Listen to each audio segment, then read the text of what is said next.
Good afternoon, everybody. I'm Dr. Pratik Tambe, Chairperson for the AMOG Endocrinology Committee. A warm welcome to all the respected dignitaries, faculty, and the audience who have gathered for today's event.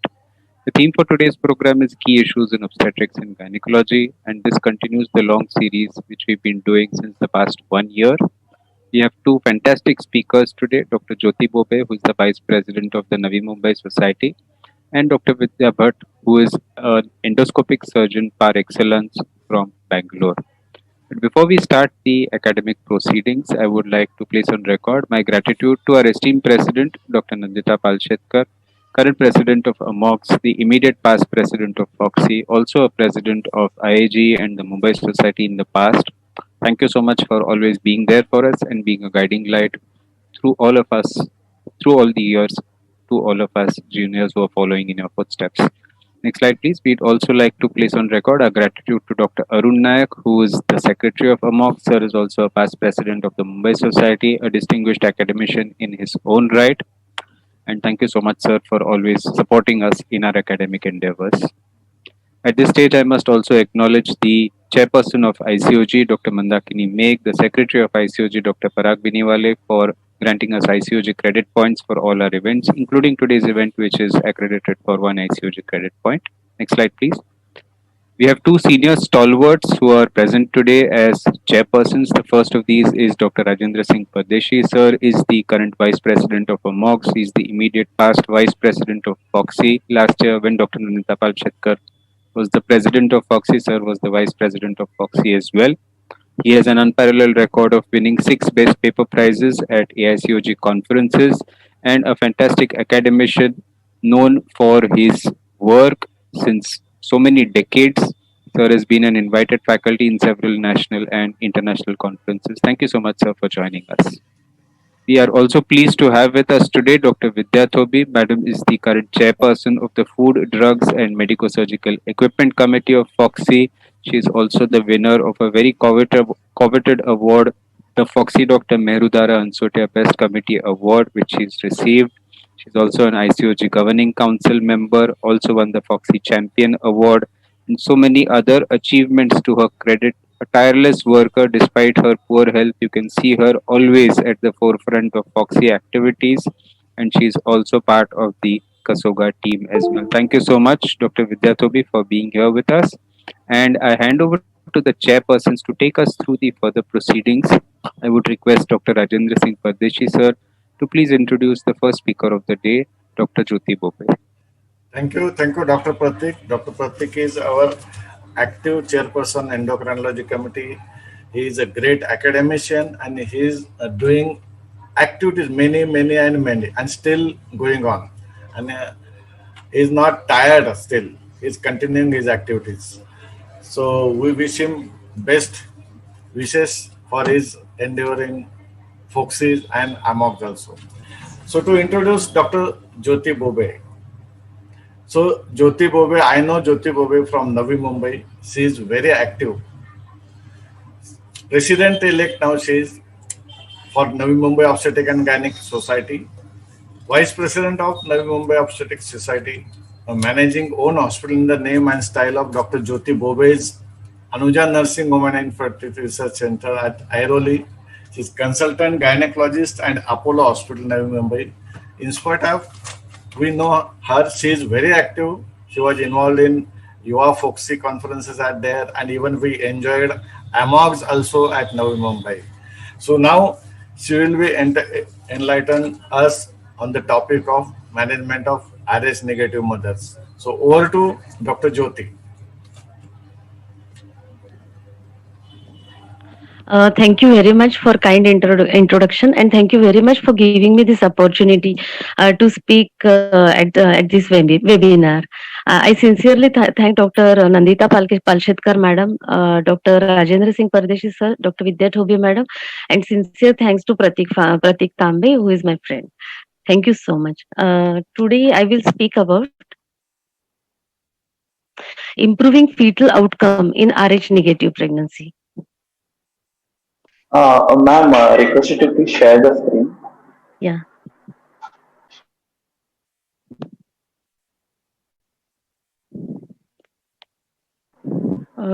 Yes, perfect. Thanks. Okay. Mm,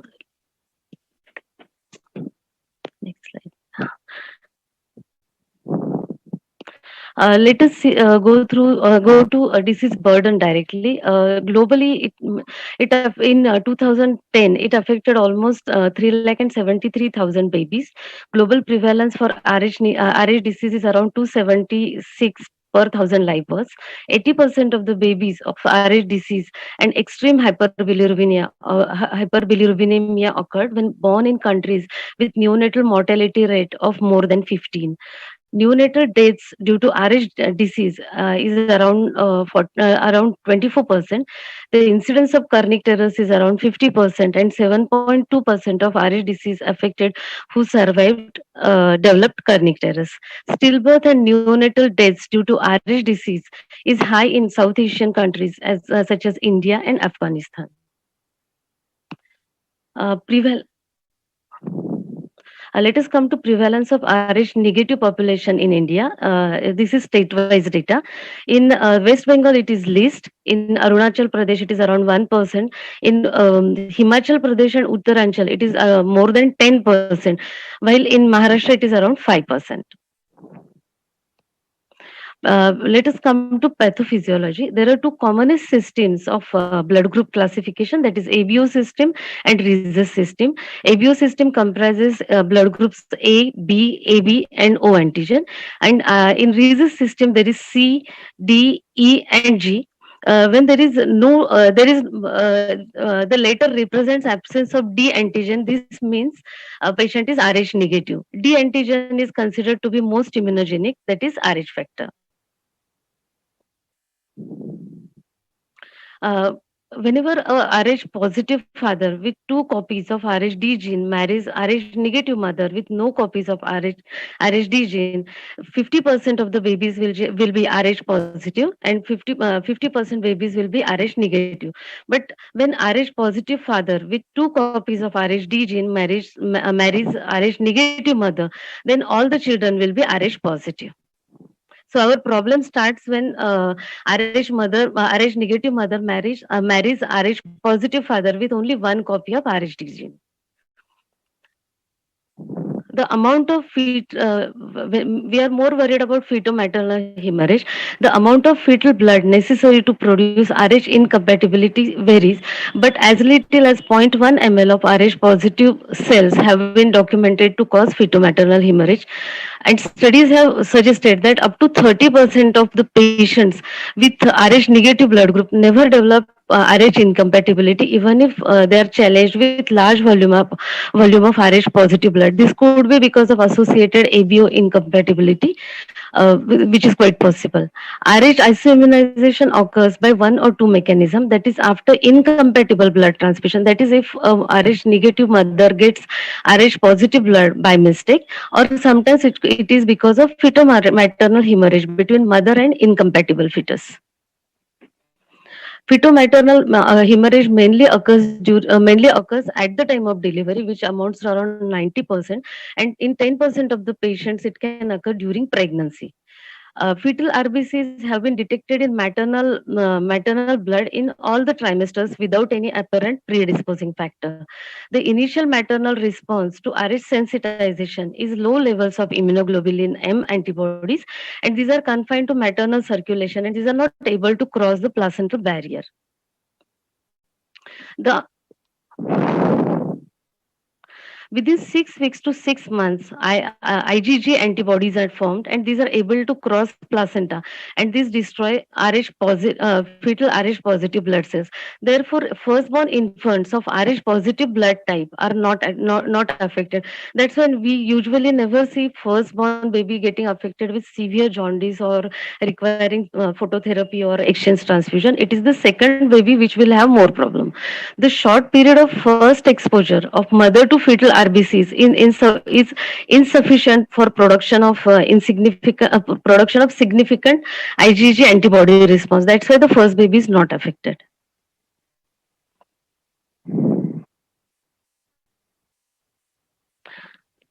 Uh, Let us come to hemolytic disease of newborn. The sequence of in utero events.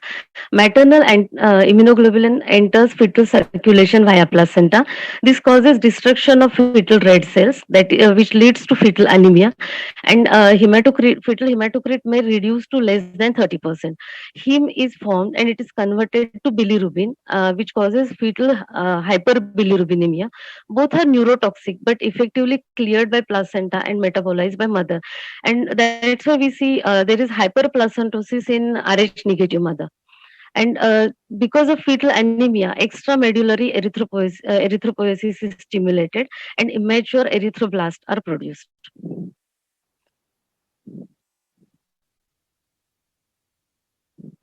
When red cell destruction exceeds production, it causes severe anemia, more demand for extramedullary sites to produce more red cells occurs, and this leads to fetal hepatosplenomegaly. Heart failure eventually occurs with ascites, edema, and pericardial effusion, that is erythroblastosis fetalis.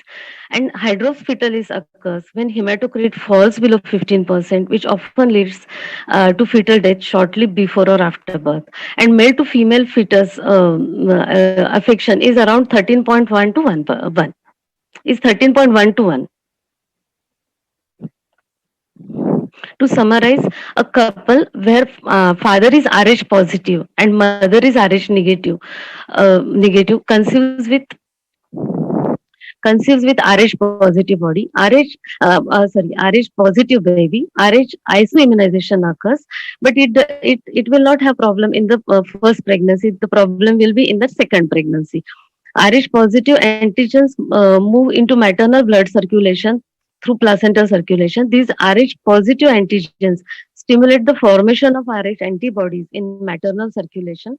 In the subsequent pregnancies with Rh positive baby, these Rh antibodies can reach the fetus via placenta. These antibodies can destroy Rh positive RBCs of the baby, resulting in fetal complications like anemia.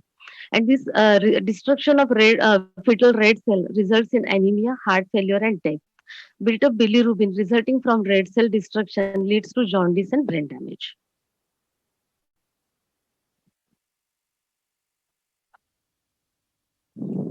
The risk and severity of sensitization response increases with each subsequent pregnancy involving an ABO compatible fetus with Rh negative mother. Without prophylaxis, the risk is around 60. Rh sensitization risk is around 16% after two deliveries. 1.5 to 2% occur in antepartum period. 7% within 6 months of delivery, and 7% manifest early in second pregnancy. With prophylaxis, the risk drops to 0.1%. This is very important to remember. That's why the importance of giving a Rocolone injection or anti-D injection within 72 hours after delivery. The risk depends on three main factors: volume of transplacental hemorrhage, extent of maternal immune response, concurrent presence of ABO incompatibility. In Rh incompatibility, incompatibility is only of medical concern for females who are pregnant or plan to get pregnant in future. Now let us come to management. The history of potentially sensitizing events are, we have to take in detail history of abortion, invasive procedure like amniocentesis, CVS, then abdominal or pelvic trauma, antepartum hemorrhage like placenta previa or abruption, intrauterine fetal death, then multiple gestation, along with, and in invasive procedure we should take history of fetal reduction also, multiple gestation, then manual removal of placenta, ectopic pregnancy, and cesarean delivery. Other aspect of history which are very important are like history of prior blood transfusion, Rh blood type of patient and spouse, all previous pregnancies, outcomes and intervention. If there is history of hydrops, then there is 90% chance of recurrence. In previous administration of anti-D injections, mechanism of injury in case of maternal trauma during pregnancy, then presence of pervaginal bleeding and prior history of invasive procedure, which were discussed previously. Objective of our management is prevention of RH isoimmunization in RH negative unsensitized women and early detection and treatment of fetal anemia in sensitized women. Sensitization is determined via indirect Coombs test, otherwise called antibody screen.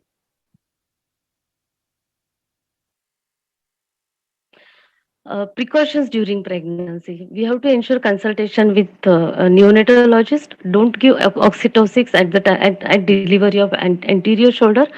If manual removal of placenta is required, we have to do it gently. If blood transfusion is indicated, use RH negative blood only. Then early clamping of umbilical cord is indicated, and we have to leave long length of cord around 15 to 20 centimeters. Postpartum management, we have to again we have to involve neonatologist. We have to send cord blood for ABO and RH typing, direct Coombs test, hemoglobin, bilirubin level, and peripheral blood smear.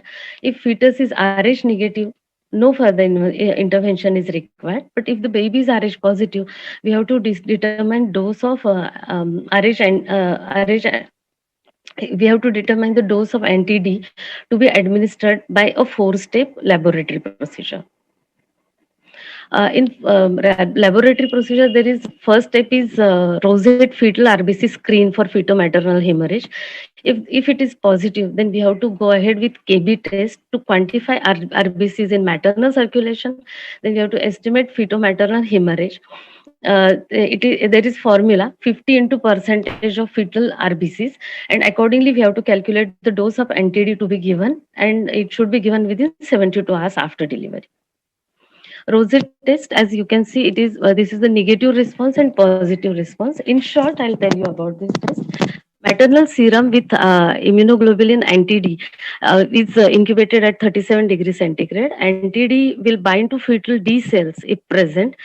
Excess these RBCs are washed to remove the excess. After that, resin treated in red cells are added, and if there is formation of rosette, it indicates presence of the presence of fetal blood cells, and specific number is designated. If it is in particular, if the number is higher, it indicates that fetomaternal hemorrhage more than 30 ml is there. Accordingly, we have to go ahead with KB test. In KB test, fetal blood cell are resistant to acid as compared to maternal blood cell. So maternal blood cell will be seen as ghost cell, which are seen in this slide, and fetal blood cell will be seen as dark cells, which are seen in this slide. Accordingly, there is formula, and we have to calculate the dose of dose of anti-D required for the to prevent RH isoimmunization in the mother.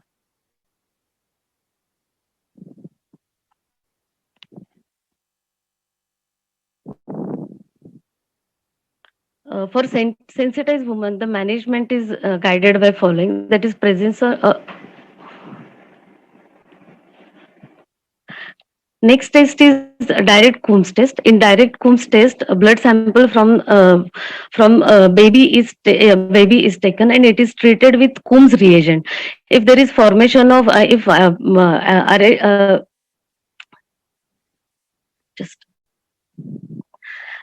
if this test is positive, then it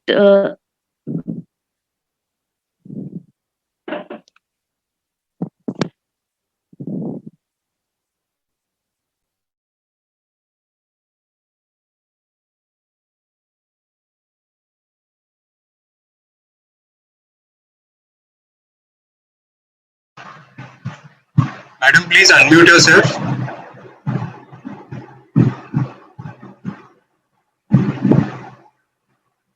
Hello. One, if you can send an unmute request. Yeah, I'm doing it, sir. Ma'am, you can accept this. I've asked you. Hello. Hello, ma'am. Can you unmute yourself, ma'am? You can okay the Yeah, respect. just a Yeah, minute. yeah, There is yeah, some yeah. problem. Just a minute. Yeah. Okay. Am I audible now? Yes, ma'am, you're audible. Yes, Please go yes. ahead. Okay. Whenever you're comfortable, please go ahead. Okay. Uh, Let us come to anti-D prophylaxis guidelines. Anti-D is antibody against D epitope present on fetal RBC to prevent Rh negative women from sensitization. Mechanism of action is anti-D immunoglobulin passive injection coats D epitope and prevents the interaction of maternal immune system with Rh positive. And 300 microgram of anti-D neutralizes around 30 ml of fetal Rh positive blood, which is equivalent to 15 ml of packed fetal RBCs. It is available in two preparations, that is monoclonal and polyclonal. Monoclonal are highly specific antibodies against single antigenic epitope produced by the clone of a single hybrid cell formed in laboratory by the fusion. And advantages, it is specific, consistent, uniform, and safe from transmission of viruses and harmful proteins. Polyclonal is derived from sera of immunized human, made up of mixture of antibodies with affinity for wide range of antigenic epitopes. It is difficult to manufacture in large quantities. It is difficult to provide consistent batches, and chances of transmission of infection is very high, as well as chances of transmission of harmful proteins is also very high. These are the guidelines for anti-D prophylaxis. Everywhere, postpartum prophylaxis is similar, that is 300 microgram within 72 hours of delivery. And for sensitizing events, the recommendation is different. For ACOG, in less than 12 weeks, 50 to 120 microgram is given, but for more than 12 weeks, 300 microgram is given. RCOG recommends within 72 hours, and if the pregnancy duration is less than 12 weeks, and it is recommended mainly for ectopic pregnancy, molar pregnancy, MTP, and heavy uterine bleeding. It recommends 250 international units between 12 to 20 weeks, and more than 20 weeks, it recommends 500 international units. While our FOXY recommends 300 microgram within 72 hours of delivery, and for all other sensitizing events it is 50 to 100 microgram. BCH is that is British College of British Society of Hematology recommends within 70. It is similar to RCOG guideline. For NHS, means National Health Science, it recommends 500 international unit for all the sensitizing events. Then Society of Obstetric and Gynecology Canada recommends for pregnancy duration less than 12 weeks, it is 120 microgram. For 200, for more than 12 weeks, it is 300 microgram. And in New Zealand and Australia Association recommends for first trimester 250 micrograms, and for second trimester 625. So this is the algorithm for management of sensitized Rh woman. If there is no previous history of affected fetus, we have to take blood group of ABO and blood group, Rh group of husband. If it is positive, then we have to obtain antibody titer. But if it is negative, no further testing is required.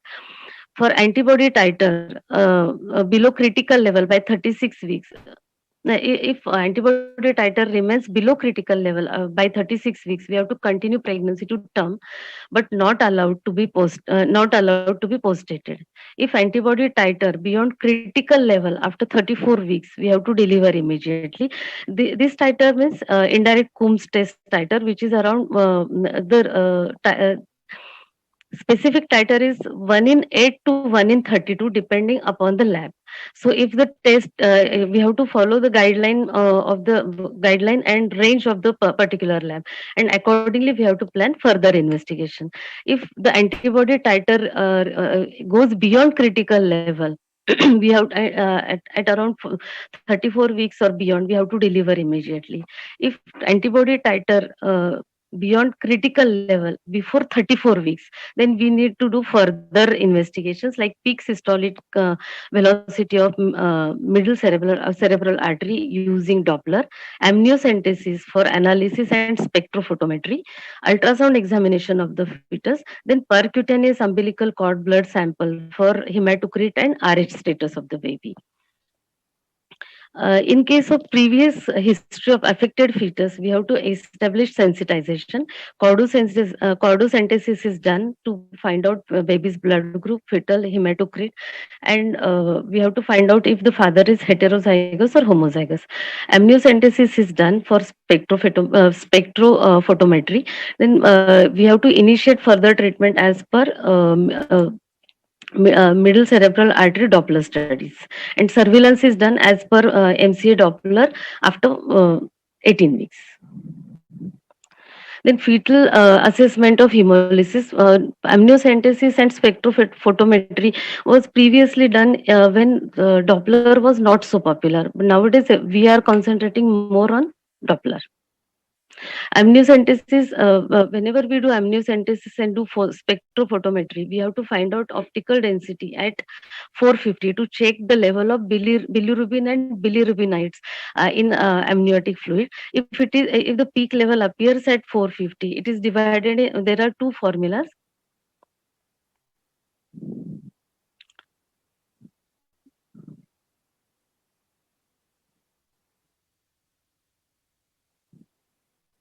In spectrophotometry chart, there are two charts. One is Lilly and the other one is Quinnan. Lilly is not accurate before 26 weeks of gestation, and Quinnan is in more elaborate fashion, and it has divided. It is divided in 4 zones, and Lilly is divided in 3 zones. Zone 1 is not affected. Zone 2 is indeterminate. Zone 3 means imminent danger, and we have to deliver the patient.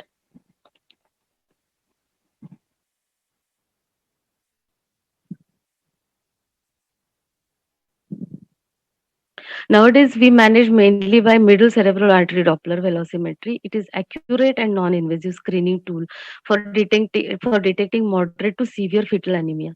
Sensitivity is around 100%, and false positive rate for anemia is around 12%. Uh, it has resulted in MCA Doppler has reduced the risk of reduced the incidence of invasive testing by around 80%. But it has got its own problem, like it cannot be used before 18 weeks of pregnancy. It is not reliable predictor of severe anemia after 35 weeks, and it is found to be or better than amniotic fluid optical density 450 in prediction of anemia. We can make out this is the normal on the left side of the screen. It is normal MCA Doppler, and MCA Doppler in iris sensitized baby is seen. Peak systolic velocity is higher on the right side. Results of middle cerebral artery Doppler velocimetry in unaffected or mildly affected fetus. The Doppler will be normal, and then in such patients, Doppler is repeated monthly, and we have to deliver the baby at or near term after lung maturity. There is low risk of IUFT.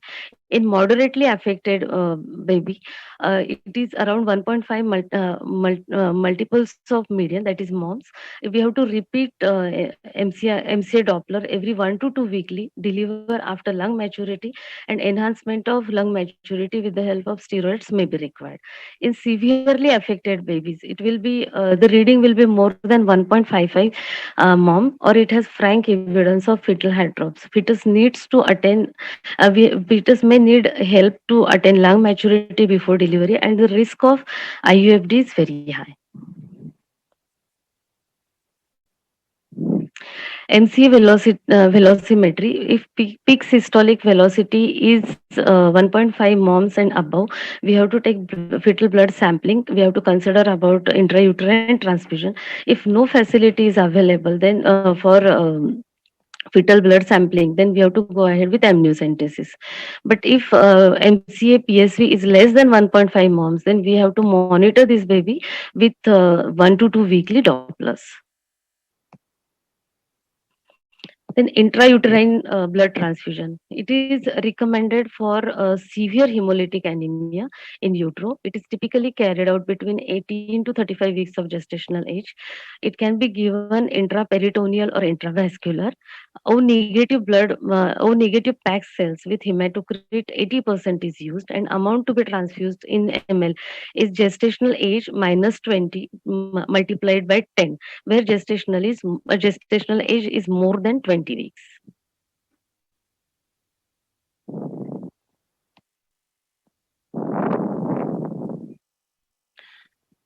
Postpartum management of the neonate. Baby, if alive, should be admitted to neonatal care, intensive care unit. An urgent exchange blood transfusion is indicated in moderate to severely affected neonates. Phototherapy is given for mildly affected babies. Special fetomaternal risk states: abortion up to 5% chance of sensitization, so 50 microgram is recommended. Invasive fetal procedure up to 11% chance of sensitization, so dose of 300 microgram is recommended. Antepartum hemorrhage 300 micrograms stat to be repeated 12 weeks if the pregnancy lasts that long. External cephalic version up to 6% chance of sensitization, so dose required is 300 microgram. Delivery with feto-maternal hemorrhage. The normal amount of fetal blood that enters the maternal circulation is less than 0.5 ml. Dose of anti-D given 300 microgram will neutralize nearly 30 ml of whole fetal blood, that or 15 ml of Rh positive fetal RBCs. Management is guided by estimated volume of fetomaternal hemorrhage determined by 4-step lab test. Dose of anti-D given after sensitization is at least 20 microgram of fetal RBCs. Recent advances: non-invasive fetal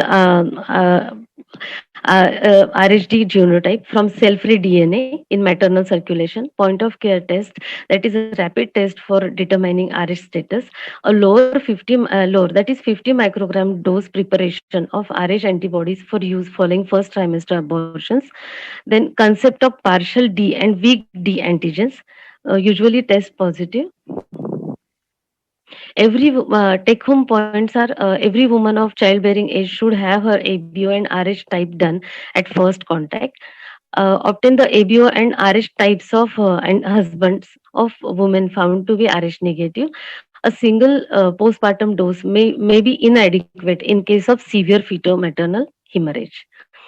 Problems in our setting: high cost of immunoglobulin, lack of resources to adequately investigate and monitor fetus in utero, low turnout for antenatal clinics, missed cases, then documentation of poor documentation of prior sensitizing event. Many times patients even don't give proper history, then loss of case notes. And these are the recommendations, like advocacy for partnership by government and NGOs to help subsidize the cost of immunoglobulin. Then special insurance cover for RH negative mother. Then involvement involvement of clergy or counselors for premarital counseling, and creation of special groups of RH negative people where potential RH negative spouses can be met. Thank you so much.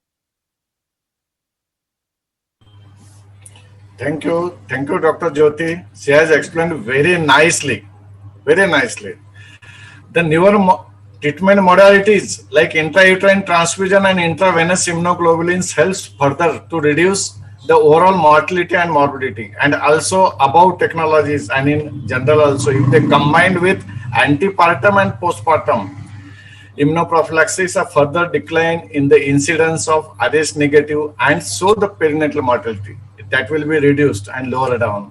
She has explained very nicely about the prevention of RH immunization. All in detail she has explained. the process of FMH, role of womb test, antenatal and postnatal management. So excellent, madam. Thank you so much. Ma'am, you can stop sharing. Shriman, can we have the introduction of the next speaker, please?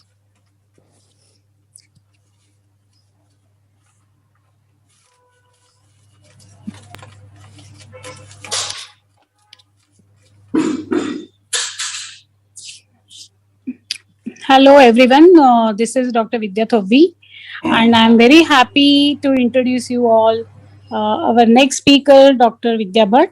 Before that, I must thank AMOG's and AMOG's Endocrinology Committee Chairperson, Dr. Pratik Tambe, who is ever enthusiastic, a true academician, and I always love to be a part of his committee programs.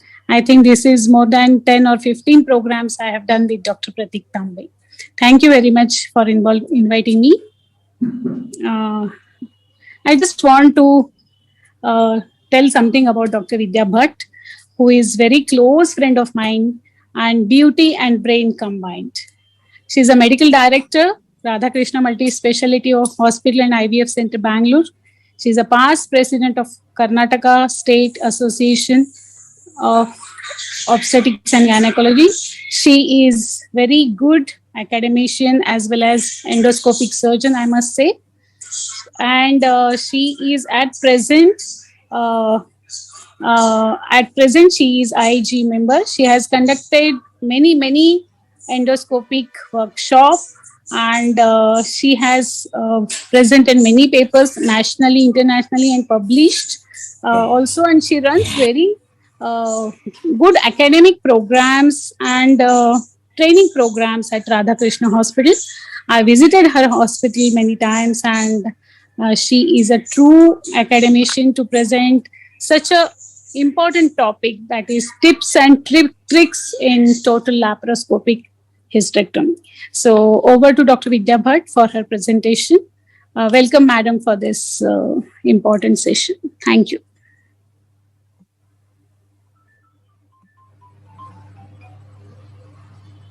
Thank you so much, Dr. Pratik, for this opportunity. And he has chosen a topic which is very dear to my heart, the tips and tricks in lap hysterectomy.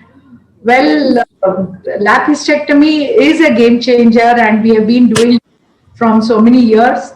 But every time it may not be a cakewalk. That is, you may not have a simple case. There are cases with endometriosis, then you have with previous LSCS, now with the increasing cesarean section rate, it is more common.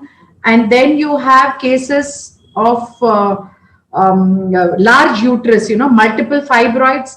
So all this will really cause a lot of problems during hysterectomy.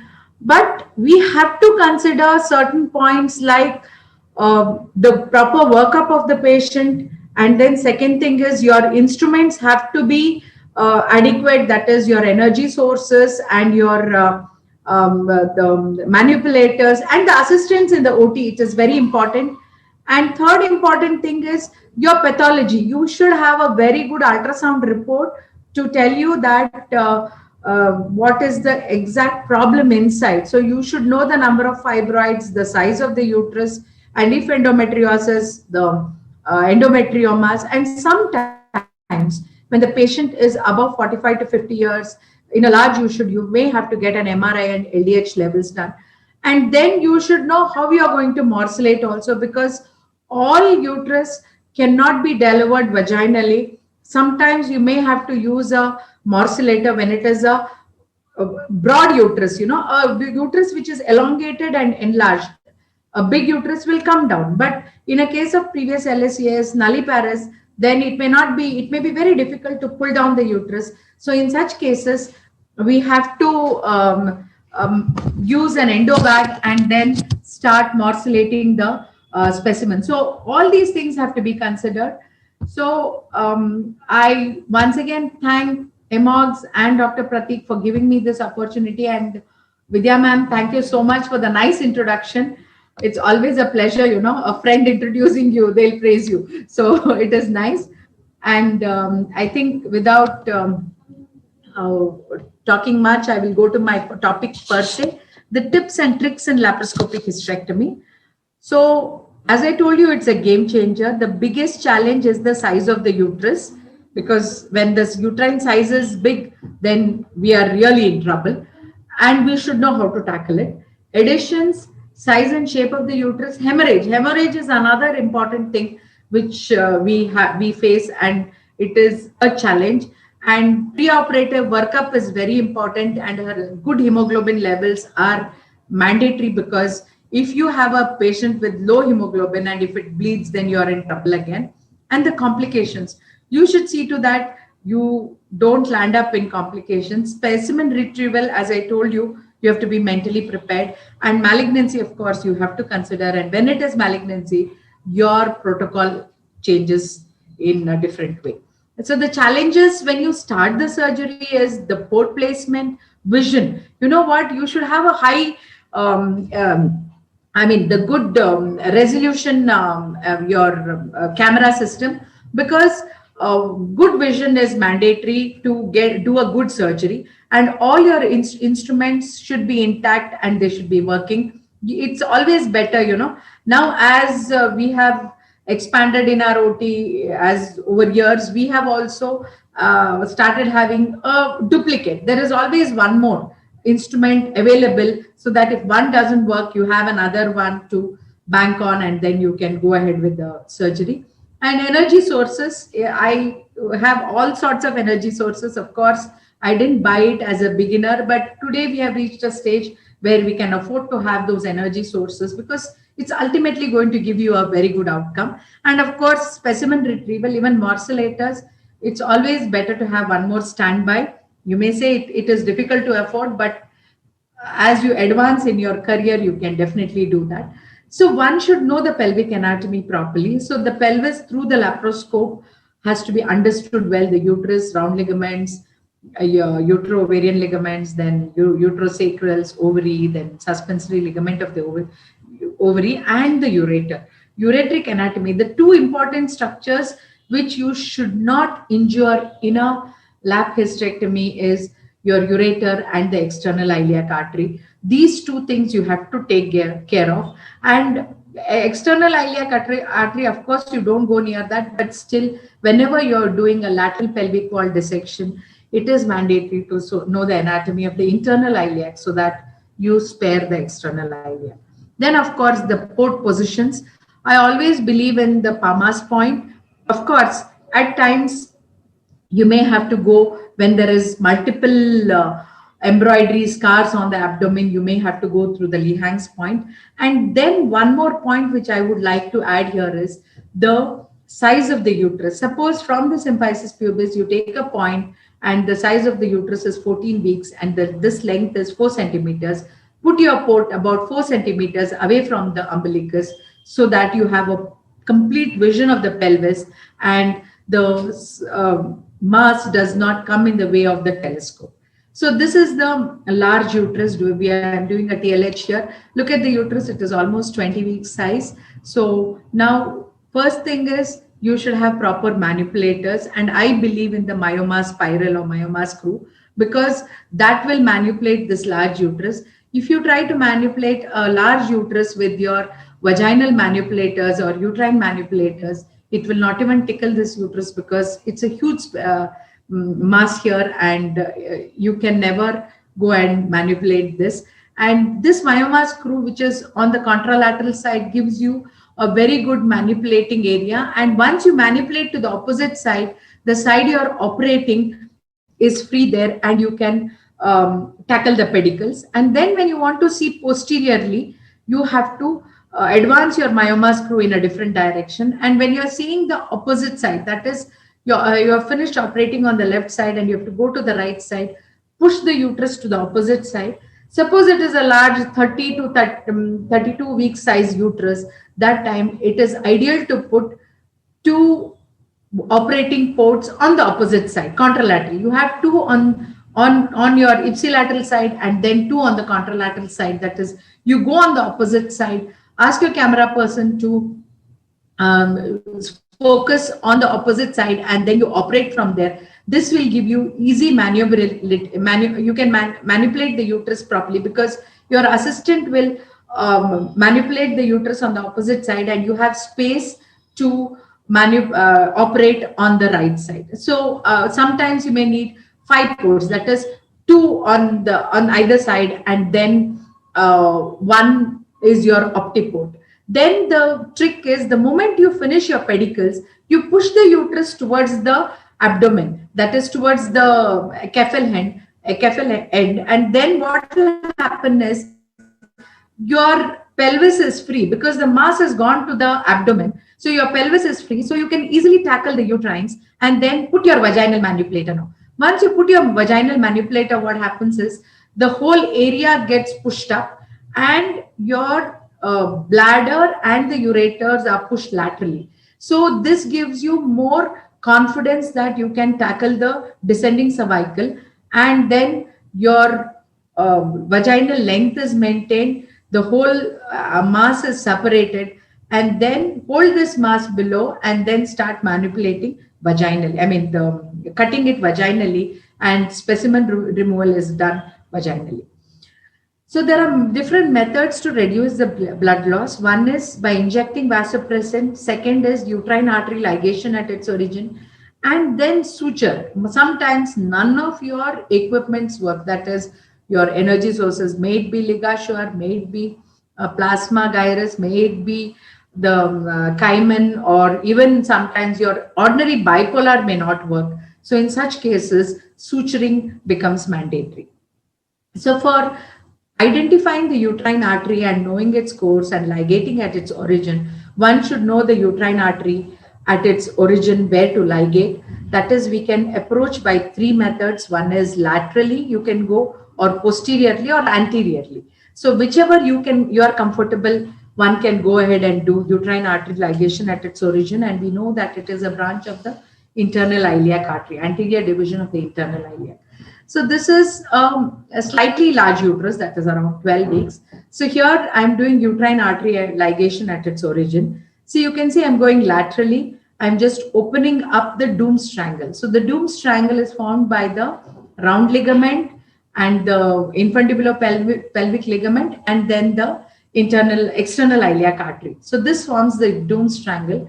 So that's where you go, and you go about 2 centimeters. There is areolar tissue, and you identify one structure which moves from the lateral to the medial side, and then you ligate it.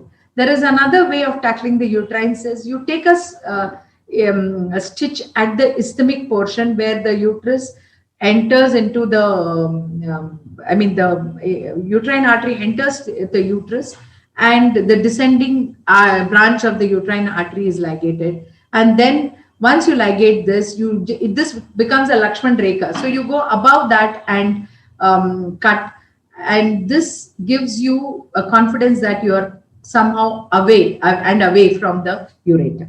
So those days I used to use the hook for cutting the vagina, and then suturing the vagina. That is very important. So if you suture the vagina, 2 ways you can do. One is continuously. That is, you start from the right side and go to the left side. The second is you take a figure of 8 suture on either side. So on the right and the left side, you take figure of 8 suture, and this will also include your uterosacrals. So this will give strength to your vault, and it will also prevent vault prolapse. And once you take such sutures, what happens? Post-operative bleeding is less, and the vaginal length is maintained, and patient is comfortable. When it is a large uterus like this, multiple fibroids, ligation really helps, because when you ligate the uterine artery at its origin, the entry of the uterine artery to the uterus just collapses. So once it collapses, there may be a little backflow, but the amount of backflow from the specimen, that is from your uterus, is less, and you prevent lot of bleeding, and your field is very clear. So identifying this uterine artery is a little challenge, because you see the internal iliac there, and then ureter is there. So the structure between the ureter and the uterine internal iliac is your uterine artery, which goes from laterally to medially. And this is the lateral approach which I'm doing. So just separate the areola tissue. And of course, you have to give traction to the uterus on the opposite side because it's a large uterus. And once you give traction, what happens? This side, your operating area is free, and the camera person who focuses that, you can see the obturator nerve also there. So sometimes you end up dissecting the obturator nerve also. So now you can see the ureter, medial most, then you see the uterine artery, then the obturator nerve, and then the internal iliac, and then of course the external iliac, and then you go ahead and start doing your hysterectomy. So this is our own publication where we have done cases initially, and then we have seen that the results are very good. You're doing a TLH in a large uterus, and wherever you put your myoma screw, it starts bleeding. It is multiple fibroids, congested, and the patient's hemoglobin is less. Don't waste your time holding the bipolar and coagulating it, because if it is venous flow and it will just pump out, and sometimes even the artery is there. So both together there'll be so much of backflow. In such cases, what you have to do is you have to just take a stitch, take deep bites. The moment you take the stitch, the bleeding will stop. So for this, you should know good suturing.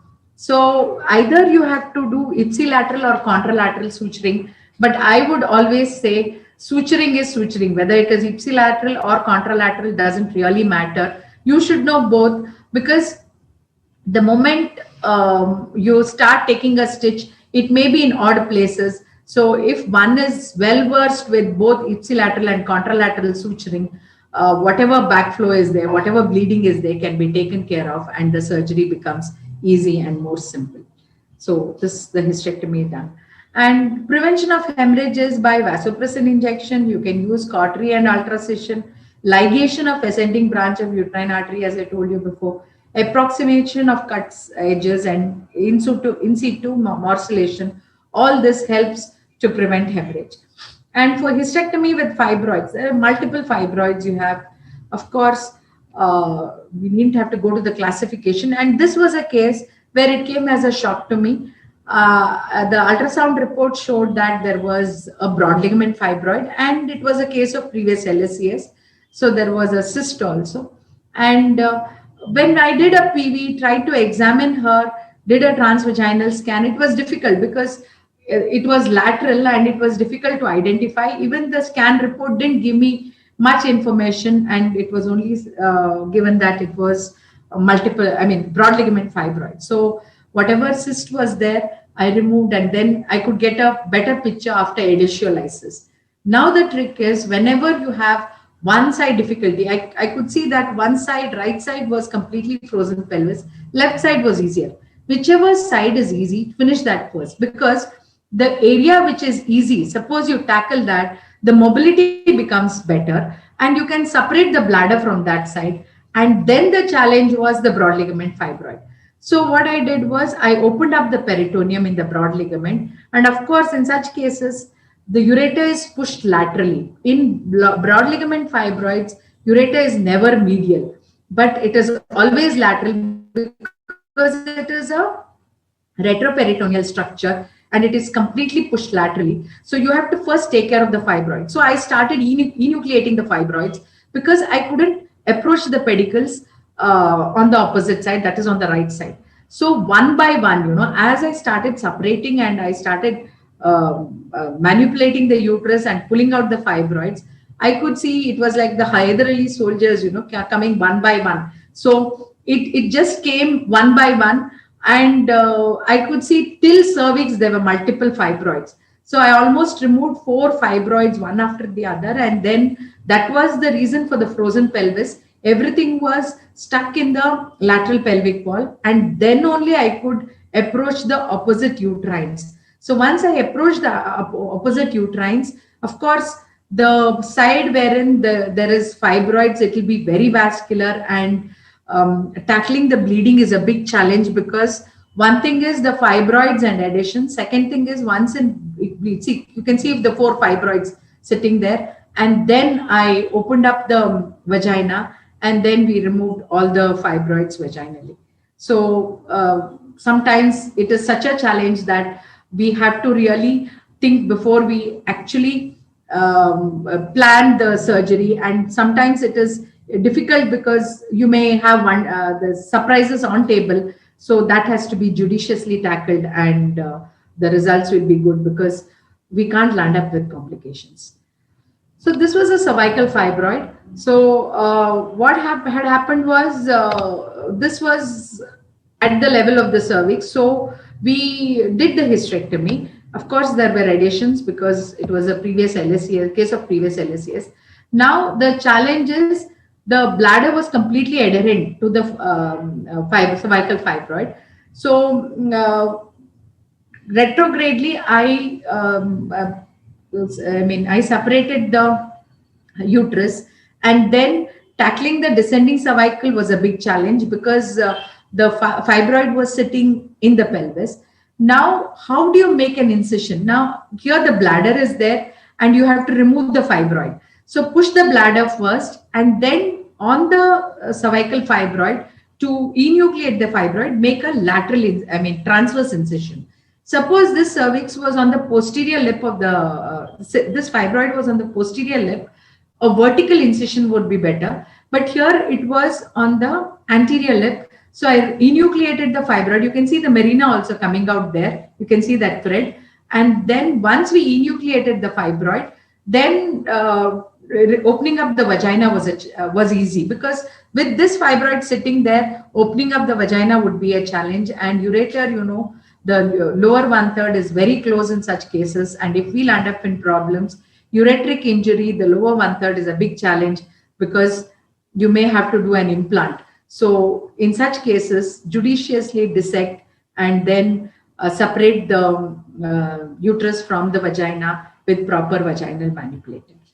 So specimen removal, of course, morcellation, colpotomy, and mini laparotomy.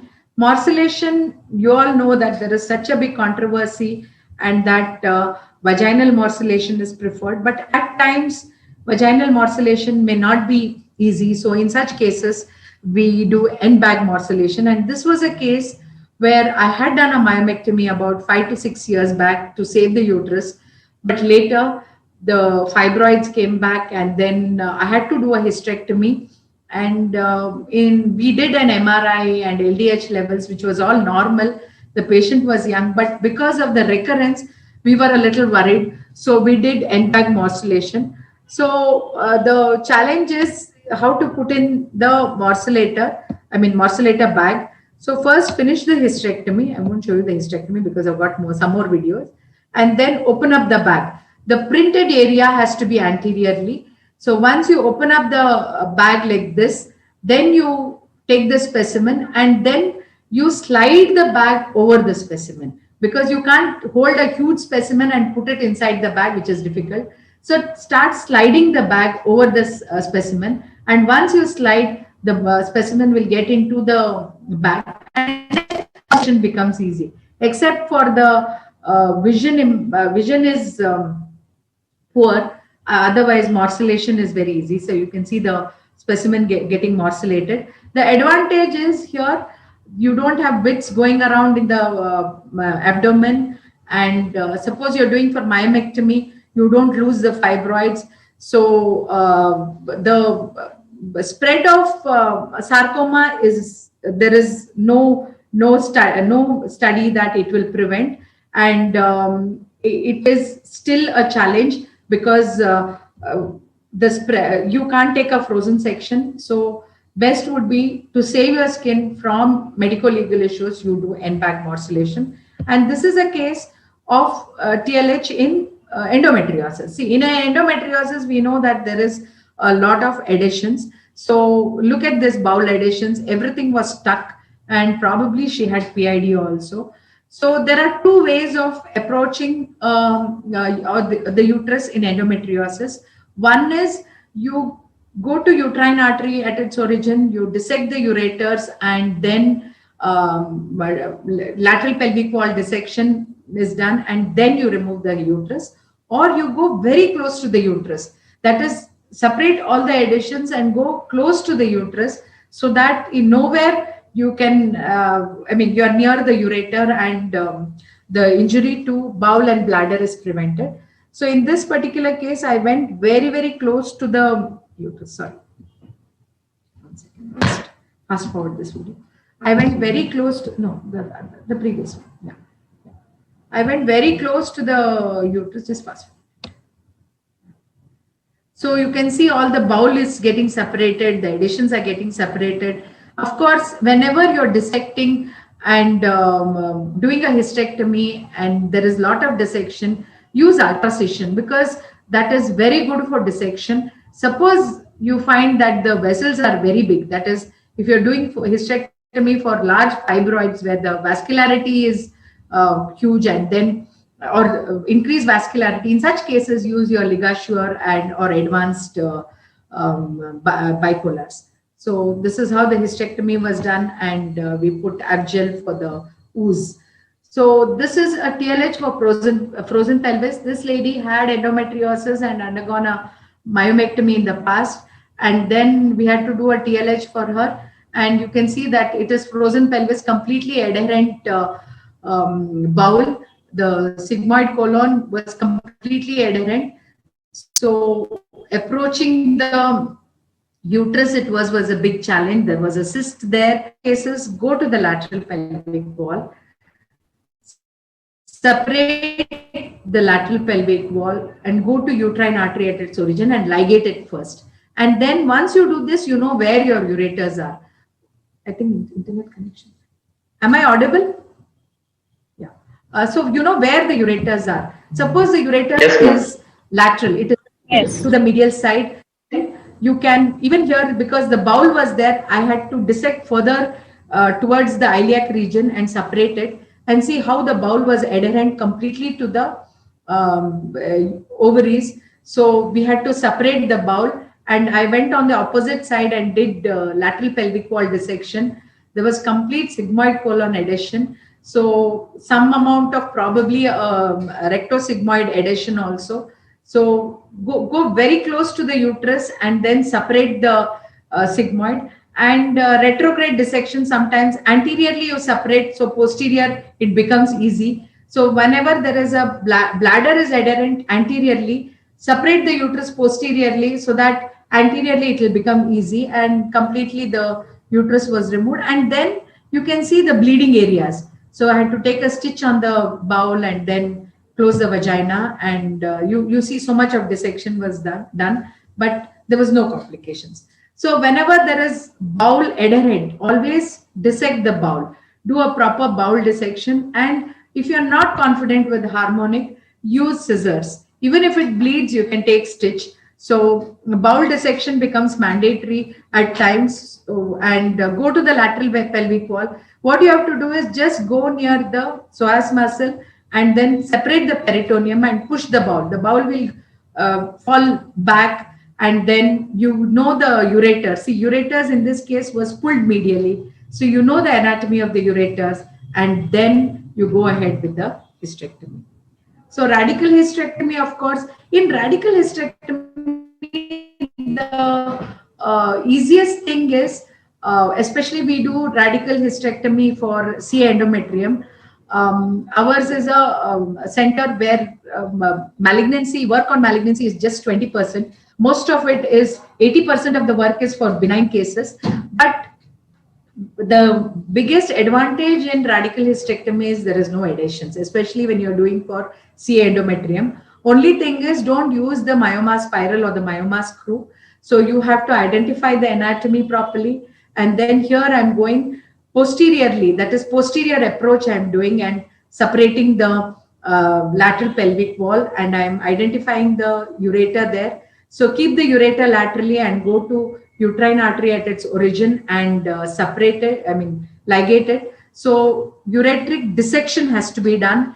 And then even if it is just endometrial CA, ideal would be to lymph node sampling has to be done. So go to the iliac group of lymph nodes, dissect, and then send it for sampling, because you have to be, especially as a benign surgeon, you do malignancy cases.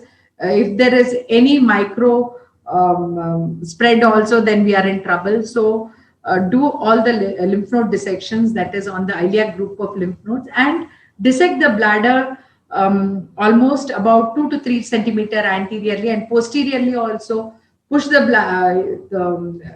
rectum down, go to the Denon villus fascia, and then remove the uterus. And see here I'm doing the pelvic node dissection. So those 5 structures have to be seen. From lateral to medial is the external iliac, then the internal iliac, the obturator nerve, the ureters, and the uterine artery at its origin. All that has to be dissected properly. So then TLH for suspected malignancy, of course, you have to do the same way. You can't take a frozen section, because frozen section also is not reliable. Sometimes it can give false reports. So ideal would be to do, don't do morcellation, abdominal morcellation or the power morcellation, do vaginal morcellation, or make a small suprapubic incision and remove the specimen out. So vault suturing, of course, vaginally you can do. So preservation of uterosacrals can be done by lap suturing and preventing vault prolapse. And whenever there is concomitant surgery, concomitant if you have to do for rectocele and Bursch, so you can do with TLH. So this was a case where we were doing Bursch for stress incontinence. So if you're doing just for stress incontinence, if you're doing a surgery, ideal would be just use a tape, TOT tape. But you're doing a hysterectomy, in such cases, you can go ahead and do a Bursch.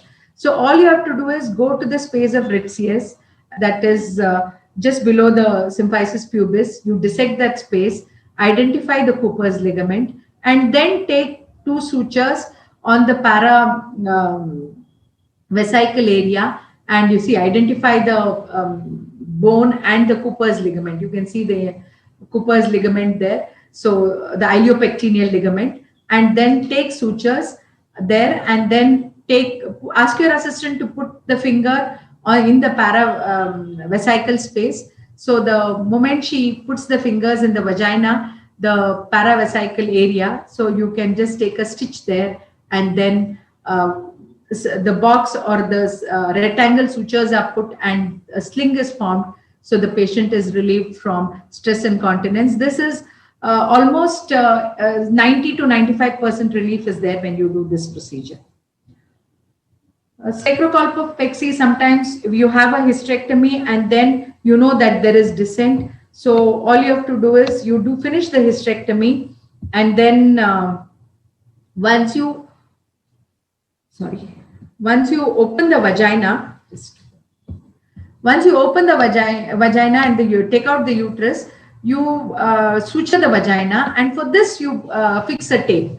Fix this tape to the sacral promontory. So this will prevent future vault prolapse, and the cystocele and the rectocele repair is taken care of. So this can be done, and so this is another surgery which you can do with a TLH and prevent future complications to the patient. So I am fixing this to the presacral space. So course of the ureter. So bladder dissection and knowing the course of the ureter is mandatory, because as I told in the beginning only, there are a lot of cases of previous LSCS. Normally when you identify, go to the other video. When you're doing the bladder dissection, see, you have to have a catheter there. You should know the extent of the bladder. So pull the uterus up so that the extent of the bladder is identified. And once you open up the peritoneum, then there is loose areolar tissue. And as Puntambekar sir says that the fat belongs to the bladder. So you have to just push it down. And how do you identify the cervix? You can see vertical vessels on the cervix. The bladder has irregular vessels, whereas on the cervix, you see vertical vessels moving downwards. So you know that you have reached the cervix. So just open up, hold the bladder gently, and with take atraumatic forceps or bowel holding forceps and just dissect the bladder, and you can see you can do a very beautiful dissection of the bladder. So this is, you put a catheter and see the extent, and this is another bladder dissection. I think I'll show in a case of previous LSCS. See here, you can do two approaches. One is anterior approach, wherein the bladder is stuck and then you're trying to separate it anteriorly and you go layer by layer. So in such cases, ask your assistant to pull the uterus towards the abdomen and then go layer by layer and see the peritoneum and see the bladder tissue, and ask your assistant to push the catheter so that you know the bladder area, and then go as you go layer by layer. You can use the scissors also, but the problem is it will start bleeding because of neovascularization. So just separate the upper layer, and then once you separate the upper layer, what happens is the lower bladder tissue will become loose, and you can just lift it and go below, and then you can push the bladder down. So if you can't do it on one side, you come from the opposite side. So once you come from the opposite side, you get a better plane, and then proper bladder dissection can be done. So lateral approach. This is also known as the Dr. Sirish Seth's window. So the lateral approach is you go above the uterine artery. So bladder is adherent to the cervix and the isthmus, but to the uterine artery, it is not adherent. So what you have to do is enter the paravesical space, that is, you go there, and then what you have to do is you have to just identify the uterine artery at its origin. Of course, you have to do. So once you finish this, enter the paravesical space, and I'm just fast forwarding the video and showing you. Just go. So just go a little behind. Just a moment. We'll go a little behind. See, you can separate the bladder is just behind. Just go behind. Yeah.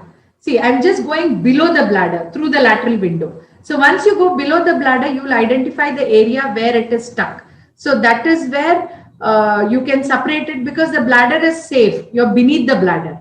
So once you see the cervix and the bladder separately, you can identify the area which is where it is sutured and safely cut the sutured area. See, you can separate it because the whole bladder is safe, and then the adhesion part only is separated, and you can prevent bladder injuries. So ureteric dissection I've showed you before. So contraindications for TLH: multiple surgeries, lack of infrastructure, and skill. If you're not well versed with the surgery, please ask for assistance. That is, please ask somebody to help you, because patient safety is important. You have a case like this. There are a lot of adhesions, and then the bowel is adherent. You put the scope or you put a trocar, it will enter the abdomen, because there was multiple surgeries, hernia surgeries, and by the time we reached the uterus, it was almost half an hour because we had to separate the bowel. In such cases, please don't do a lap, because we should know our limits and the priorities. Of course, the newer innovations are the excone, nodes, and robotics, but still we can do a good laparoscopic surgery, because we have to have good equipments are available with us, skill is there. Whenever necessary, please convert, and experience is really important. And please ask for help whenever it is mandatory, because ego will not solve the issues of the patient or the doctor. Thank you very much for your kind attention.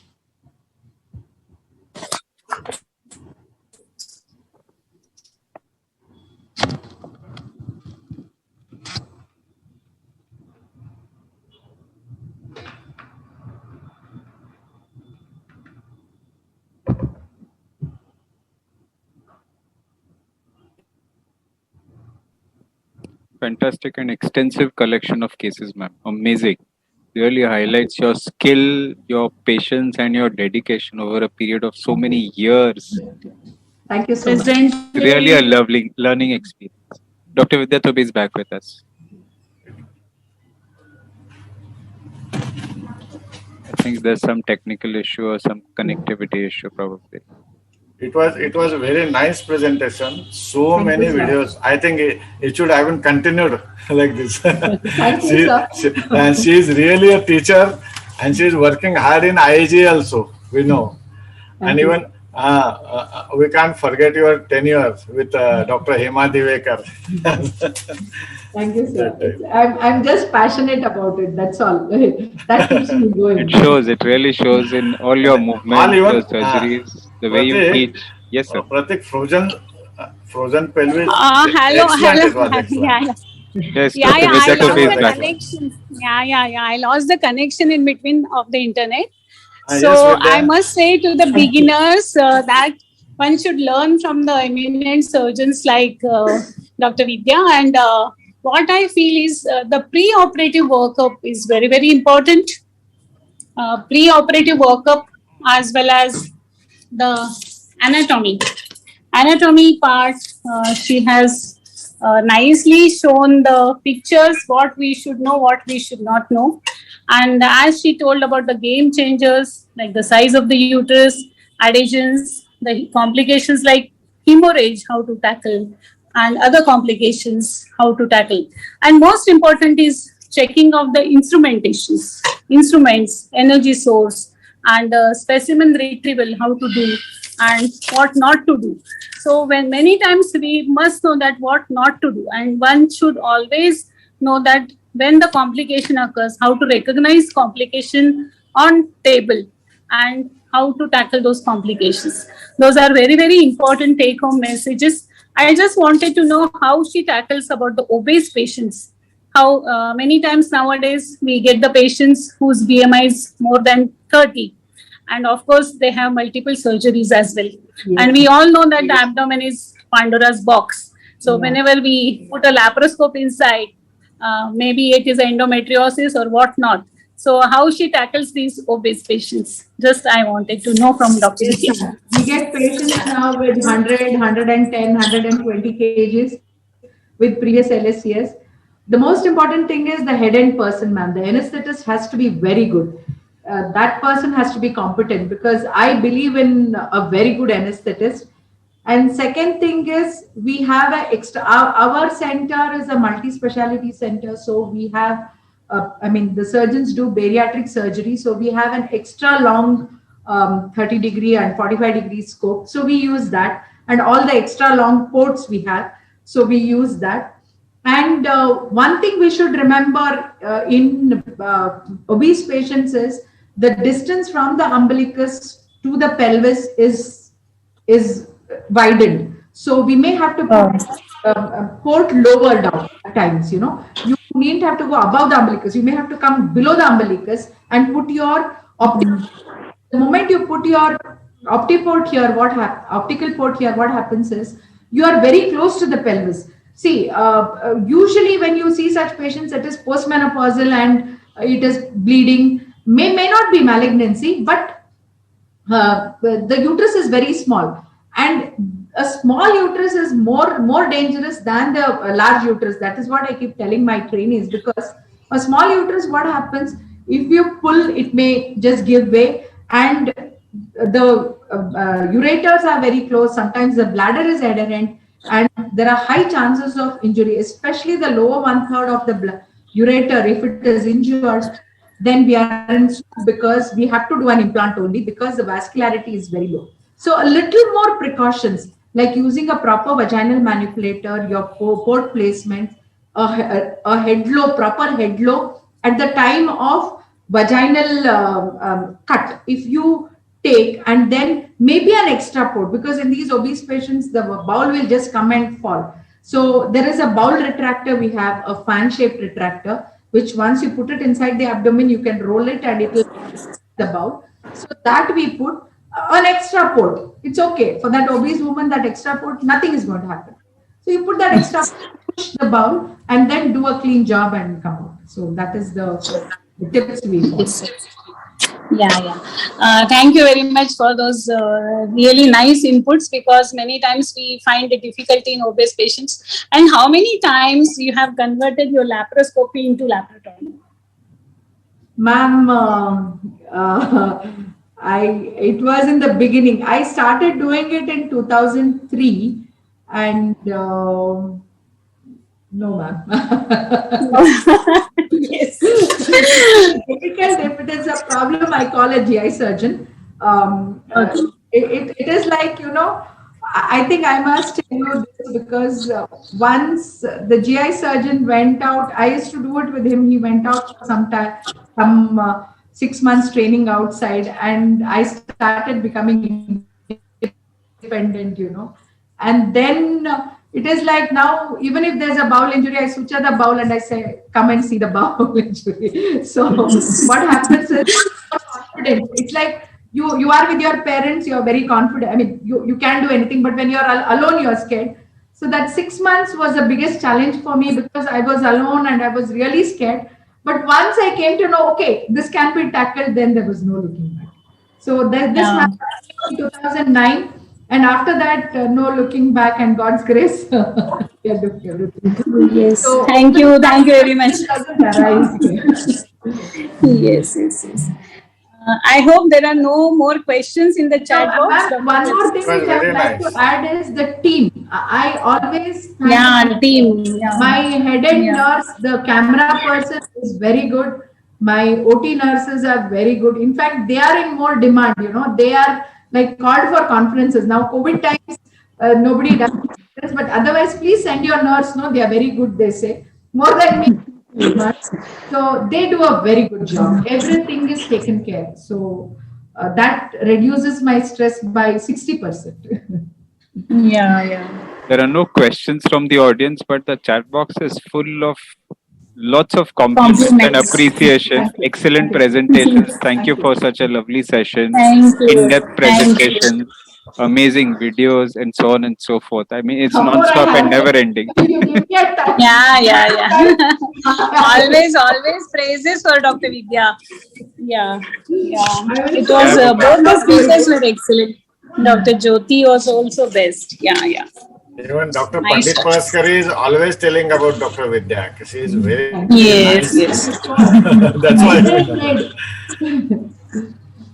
We have over 350 people in the audience today, and we were privileged to have two fantastic speakers. Is Dr. Jyoti Bope still there? Any closing remarks or any? She is there. Thank you very much. Thank you, Pratik, for this opportunity, and it's always nice to see you in your space. It's a pleasure and a privilege to be with you, such distinguished academicians. Even I get to learn a lot by watching you. Thank you. So if there are no further comments or remarks, as the convener, I'd like to propose the official vote of thanks. On behalf of the AMOX Endocrinology Committee, I'd like to present my gratitude to our AMOX President, Dr. Mita Palchetkar, Secretary, Dr. Arun Nayak, ICOG Chairperson, Dr. Mandakini Megh, ICOG Secretary, Dr. Parag Biniwale, our two esteemed chairpersons, Dr. Rajendra Singh Pardeshi and Dr. Vidya Thobi, stalwarts in their own right. Thank you for giving time on this Monday afternoon. It's something which is very difficult, I know, but thank you so much for being here. We had two wonderful speakers, Dr. Jyoti Bope and Dr. Vidya Bhatt. Thank you both of you for enlightening us, for taking time out from a busy schedule and giving us so many pearls of wisdom and knowledge. Also like to express my gratitude to our academic partners, Bharat Serums and Vaccines, the Feminora Division, the Bridging Bharat Initiative in association with Science Integra, Subbu, Session, Shrimon, who is here today, and all of you as the backend team to do wonderful work. Thank you so much for being with us always. And last but not least, to the audience who, despite it being a Monday afternoon, over 350 of you are here today. It speaks volumes for not only the series that we are doing, but also for the excellent speakers that we've invited over a period of time. And they've always given good take-home messages to all of our audience. We look forward to seeing all of you very soon. Thank you so much for joining us. Goodbye. God bless. Stay safe. Goodbye. See you soon. Thank you. Bye for now. Thank you.